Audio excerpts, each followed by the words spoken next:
আসসালামু আলাইকুম। আশা করি সবাই ভালো আছেন। আবারও আপনাদের মাঝে একটি ব্লগ ভিডিও নিয়ে আসলাম।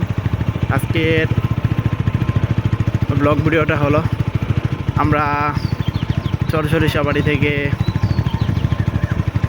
কয়রা যাব। তো আমরা চরসরিষাবাড়ি থেকে কয়রা যাওয়ার পথে আমরা যা যা দেখতে পাবো সেগুলো আপনাদের মাঝে তুলে ধরবো। তো আমরা যাওয়ার পথে দেখতে পারতেছি এপাশে আপনারা দেখতে পারতেছেন অনেক সুন্দর একটি তাল গাছ। সেই তাল গাছটা উপরের অংশটুকু সম্পূর্ণ কিন্তু একদম মরে গেছে, তা তো আপনারা দেখতে পারলেন।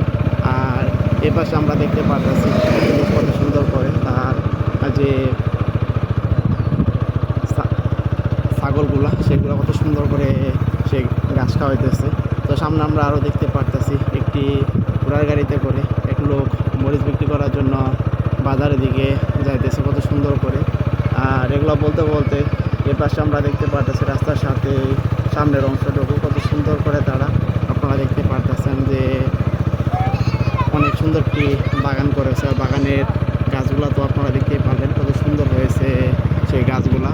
তো এগুলো বলতে বলতে এ পাশে আমরা দেখতে পারতেছি চারপাশে টিন দিয়ে কত সুন্দর করে তারা একটি বেড়া তৈরি করেছে। আর ভিতরের দিকে আপনারা দেখতে পারতেছেন কত সুন্দর করে বিভিন্ন ধরনের ফলের গাছ তারা লাগিয়েছে। তো এই পাশে আমরা দেখতে পারতেছি যে সাদা কত সুন্দর সে বালুগুলা, এগুলো আবার তারা একটি নেট দিয়ে কত সুন্দর করে ঢেকে রেখেছে যাতে কোনো ময়লা উপরে না পড়তে পারে।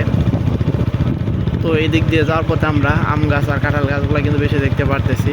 তো এখানেও আমরা দেখতে পারতেছি একটি আম গাছ ছোটো হলে কি হবে, আম গাছে কিন্তু অনেক ছোটো ছোটো মুকুল এসেছে। আর ছোটো ছোটো আমের যে অংশগুলো সেগুলোও কিন্তু অনেক বড় হয়ে গেছে। তো আপনারা তখন বন্ধু যারা আমার ব্লগ চ্যানেলে ব্লগ ভিডিওটা দেখলেন তাদেরকে অসংখ্য ধন্যবাদ।